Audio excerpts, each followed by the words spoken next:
ओम गणेशाय नमः। ओम नमः शिवाय। मैं निखिल ज्योतिष आचार्य आप सभी का मेरे चैनल पर पुनः स्वागत करता हूं। आशा करता हूं कि आप सभी स्वस्थ होंगे। महादेव की कृपा आप सभी पर सदैव बनी रहे। ये वीडियो धनु यानी कि सजिटेरियस के लिए बहुत विशेष है, क्योंकि वीडियो है 25 से 31 अगस्त 2025 के साप्ताहिक राशिफल के बारे में। कैसा रहेगा आने वाला सप्ताह धनु के लिए। जो मेरा साप्ताहिक राशिफल होता है वो प्रमुखतः चंद्रमा और उनकी गति पे आधारित होता है।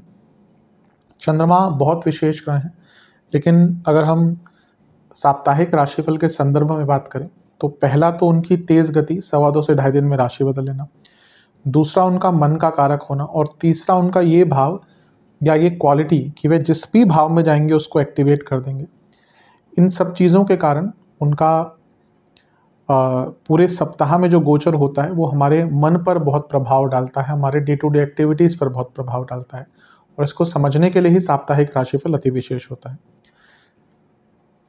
ज्योतिष एक मात्र विद्या है जो इस अंधकारमय जीवन में हमें थोड़ा सा रास्ता दिखाती है, और भले ये राशिफल सामान्य आधार पर दिए जाएं, लेकिन एक जनरल गाइडेंस के लिए बहुत उपयोगी होते हैं। यदि आपकी लग्न राशि या चंद्र राशि धनु है, दोनों ही गाइडेंस के लिए इस राशिफल को देख सकते हैं। जहाँ से ज़्यादा सूट करता है, रिलेट करता है, वहाँ से इसको ऑब्जर्व कीजिए। व्यक्तिगत तौर पे मेरा मानना है कि लग्न से देखेंगे तो अच्छा है। इनकेस नहीं पता आपको अपनी लग्न राशि, तो आप अपनी चंद्र राशि से भी इसको देख सकते हैं। शुरू करते हैं इस अत्यंत महत्वपूर्ण राशिफल का। चंद्रमा आपके 10वें भाव यानी कि कन्या में आ जाएंगे। ये होगा 25 तारीख को सुबह के 8 बजे, और 27 तारीख रात के 8 तक चंद्रमा यहीं पर रहेंगे। चंद्रमा का 10वें भाव में आना एक प्रकार से अच्छा ही माना जाता है। चंद्रमा आपके अष्टमेश हैं, और यहाँ पे वो जब 10वें घर में आते हैं तो जॉब चेंज का भी मौका मिलता है। और क्योंकि यहाँ पे वो मंगल के साथ हैं, तो लग्न से अष्टम चंद्रमा, 10वें से अष्टम मंगल, तो ये अपने आप में दिखाता है कि कार्य क्षेत्र में जॉब चेंज करने का सुनहरा मौका है। जिनकी जॉब नहीं चेंज हो रही थी, नहीं लग रही थी, दोनों के लिए ही बहुत अच्छा अवसर है। हाँ, लेकिन अब हर कोई तो जॉब नहीं चेंज करना चाहता, क्योंकि अष्टम के स्वामी 10वें घर में है, तो थोड़ा कार्य क्षेत्र में फोकस हटता है। चंद्र मंगल योग वैसे तो बहुत अच्छा होता है। धन प्राप्ति के लिए जो लोग नॉर्मल से हटकर कुछ तरीके से पैसा कमाते हैं उनके लिए और अच्छा है, क्योंकि मंगल 12वें घर के स्वामी है, चंद्रमा अष्टम के स्वामी है। ये दोनों पुनः जैसे मैंने कहा ना, जॉब चेंज की तरफ बहुत इशारा कर रहे हैं, लेकिन थोड़ा केयरफुल रहेगा। अगर यहाँ पे बहुत बुरा समय चल रहा है, कुछ लोगों की जॉब में प्रॉब्लम्स, इवन जॉब जा भी सकती है सडनली, तो अगर कंपनी में हालात थोड़े ख़राब हैं, इस टाइम पे काफ़ी केयरफुल रहिएगा। और फोकस भी बहुत मैंडेटरी, यानी कि आपका फोकस यहाँ पे बहुत भटक सकता है। पंचम भाव सोचने का तरीका, अष्टम भाव अनिश्चितता, तो जब ये दोनों कर्म भाव में होंगे तो ना केवल करियर में, पूरे जीवन में गलतियाँ होने की संभावना बढ़ जाती है। और चंद्रमंगल योग है और मंगल लग्न को भी देख रहे हैं, यानी कि इस टाइम पे एग्रेशन भी बहुत रहेगा। और शनि की दृष्टि भी है तो विषदोष भी बन रहा है। अब शनि वक्री भी हैं, तो ये मंगल पर भी प्रभाव डाल रहे हैं, चंद्रमा पर भी प्रभाव डाल रहे हैं, तो एग्रेशन बहुत रहेगा। और जैसा मैंने कहा, फोकस या कहिए रैदर लैक ऑफ फोकस के कारण कई प्रॉब्लम, एग्रेशन के कारण कई प्रॉब्लम आ सकती है, तो थोड़ा सा केयरफुल रहने की आवश्यकता है। जो कार्य आपका नहीं है, या जो आप नहीं कर सकते, या जो चीज़ें आपके आउट ऑफ कंट्रोल है, उन पर अपनी ऊर्जा को वेस्ट मत कीजिएगा। अच्छी चीज़ एकमात्र ये है कि गुरु से केंद्र में है तो गजकेसरी योग बन रहा है, यानी कि पूजा पाठ करेंगे, ईश्वर के सानिध्य में रहेंगे, गुरु के सानिध्य में रहेंगे, तो थोड़ी शांति अवश्य प्राप्त होगी। नवांश कुंडली बताती है कि बहुत स्थिरता की आवश्यकता है। दशांश कुंडली कार्यक्षेत्र में फिर से कहूँगा जॉब चेंज का बहुत अच्छा टाइम है, अदरवाइज थोड़ा सा फोकस की कमी है। बिजनेस में कुछ नए मौके मिल सकते हैं, इसकी संभावना है। लव लाइफ, अगर कोई मन में बहुत इंपॉर्टेंट डिस्कशन है उसको कीजिए, उसको अवॉइड मत कीजिए। वैवाहिक जीवन, अपने लाइफ पार्टनर को एक पार्टनर की तरह समझिए। स्टूडेंट्स, आप बहुत सारी चीज़ों को एक साथ करना चाह रहे हैं, इसलिए कुछ भी कर नहीं पा रहे हैं, इस पर विचार कीजिएगा। सेहत के दृष्टिकोण से पेट के रोग, नसों के रोग और बीपी की प्रॉब्लम, लोअर बैक में भी प्रॉब्लम या और बोन्स की प्रॉब्लम। सर्वाष्टक में आपका 12वां घर बली है। जॉब चेंज करने के लिए, विदेश में जॉब ढूंढने के लिए बहुत अच्छा टाइम है। खर्चे थोड़े से अवश्य बढ़ सकते हैं। 27 तारीख 8 बजे रात के चंद्रमा आ जाएंगे आपके 11वें घर में, यानी कि तुला में, और 30 तारीख सुबह के 8 तक चंद्रमा यहीं पर रहेंगे। चंद्रमा का 11वें भाव में आना एक प्रकार से अच्छा माना जाता है। अष्टमेश है, अष्टमेश का लाभ स्थान में आना अचानक से बड़े धन की प्राप्ति, कुछ बड़ा लाभ, कुछ सडन गेन्स और कुछ नए रास्ते खोल देता है। और यहाँ पर गुरु की दृष्टि भी है, राहु की दृष्टि भी है। अब गुरु लग्नेश है, चंद्रमा 11वें घर में, जैसे मैंने इंट्रो में कहा था चंद्रमा एक्टिवेट करते हैं, तो जब 11वें घर को उन्होंने एक्टिवेट कर दिया, ऊपर से राहु और गुरु का प्रभाव है। हफ्ते का शुरुआती भाग भले ही थोड़ा सा आपके लिए अनसर्टेनिटी वाला हो, हफ्ते का मध्य भाग बहुत स्थिरता लेकर आएगा। लाभ प्राप्ति, कोई अच्छी खबर, इच्छाओं की पूर्ति, करियर बिजनेस में लाभ, कुछ नया करने का अवसर, एक सकारात्मक सोच, हर चीज़ आपकी अच्छी दिख रही है। गुरु तो खुद लग्नेश है तो प्रोटेक्शन देंगे ही, और गुरु राहु का प्रभाव वृद्धि का कारक होता है।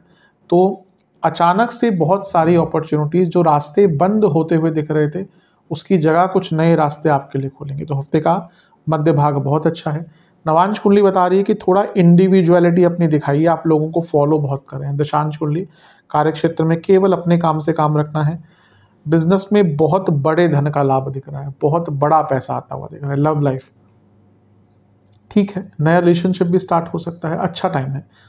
वैवाहिक जीवन, चीज़ों को ठीक करिए, रीस्टार्ट करिए, उसकी आवश्यकता है। स्टूडेंट्स, आप थोड़े चेंजेस लाइए। अभी क्या प्रॉब्लम है ना कि आप चेंजेस से डर रहे हैं, और ये चेंजेस ना आ पाने के कारण ही प्रॉब्लम बढ़ रही है। सेहत के दृष्टिकोण से पेट के रोग, कफ रोग, लोअर बॉडी में थोड़ा सा इन्फ्लेमेशन या इन्फेक्शंस। सर्वाष्टक में आपका चौथा घर बली है। प्रॉपर्टी खरीदने के लिए बहुत अच्छा टाइम, अगर चाहते हैं प्रॉपर्टी लेना, अच्छा टाइम है। 30 तारीख सुबह के 8 बजे चंद्रमा आ जाएंगे आपके 12वें घर में, यानी कि वृश्चिक में, और सप्ताह के अंत तक यहीं पर रहेंगे। इसी दिन बुध का भी गोचर हो जाएगा। कोई प्रभाव नहीं है चंद्रमा पर, फिर भी मैंने अंकित कर दिया।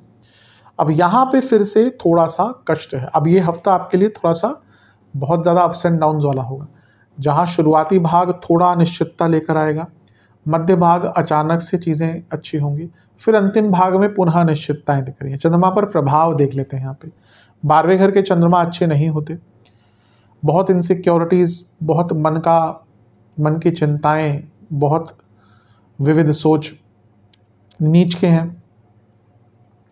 कोई भी ग्रह जब नीच का होता है उसके शुभ तत्व खराब होते हैं। चंद्रमा मन है तो मन चंचल, मन विचलित, मन परेशान रहेगा। केमद्रुम योग, चंद्रमा केमद्रुम योग में है, यानी कि पुनः फोकस की कमी, बहुत सारी चिंताएं करना।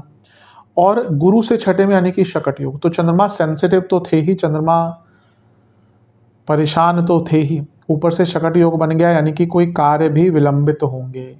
तो जब ऑलरेडी परेशानी है और कार्य भी विलंबित होते हुए दिख रहे हैं, यानी कि ये समय काफ़ी आपका कष्टकारी जा सकता है।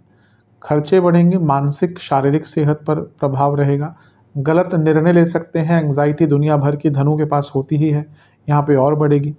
और सबसे बड़ी बात है कि व्यर्थ की चीज़ों पर आप अपनी ऊर्जा, मतलब कि जिसका आपके जीवन से बहुत लेना देना नहीं है, या कोई बहुत बड़ी बात नहीं है, या अनकंट्रोलेबल है, मतलब कि आप उसमें कुछ कर ही नहीं सकते, अधिकतम इन्हीं जगहों पर चिंताएं होंगी। और कार्य पर ध्यान ना देने के कारण कुछ कार्य डिले भी होंगे। तो हफ्ते का अंतिम भाग भी थोड़ा सा कष्टकारी दिख रहा है। नवांश कुंडली बता रही है ज़्यादा सोचना नहीं है, किसी पर डिपेंडेंट नहीं रहना, और ये टाइम अगर अकेले ही बिताते हैं ना तो अच्छा रहेगा। दशांश कुंडली कार्य क्षेत्र में ठीक है, बहुत सरलतापूर्ण व्यवहार रखिएगा अपना। बिजनेस में बहुत नुकसान भी हो सकता है, कोई ये टाइम बहुत अच्छा नहीं दिख रहा, तो मैं तो कहूँगा कि सरलता ही रखिएगा इस टाइम में भी, कुछ नए काम मत कीजिएगा। लव लाइफ, कोई अगर कन्फ्यूजन है, कोई ऐसा टॉपिक है जिस पर बार बार डिस्कशन होती होती रुक जाती है, वो डिस्कशन करिए आगे जाकर, वरना बहुत बड़ी दिक्कत होगी। वैवाहिक जीवन, जागरूक होने की आवश्यकता है एक दूसरे की ज़रूरतों के प्रति। जहाँ तक स्टूडेंट्स की बात है, थोड़ा वैसे भाग्य का साथ तो मिलेगा, लेकिन थोड़ा कॉन्फिडेंस ज़्यादा दिख रहा है, ओवर कॉन्फिडेंस जिसको कहते हैं। थोड़ा डाउन टू अर्थ रहिएगा, बहुत काम आएगा। सेहत के हिसाब से पैरों के रोग, स्लीप डिसऑर्डर्स, कफ रोग, सर्वाष्टक आपका सप्तम भाव बली है। अपने जीवन में बैलेंस बनाकर रखेगा, क्योंकि हफ्ते का अंतिम भाग थोड़ा बैलेंस जीवन का अवश्य हिला कर जाएगा। उपाय के स्वरूप में महादेव का दूध से अभिषेक कर कर ओम नमः शिवाय का 21 बार जाप कीजिए।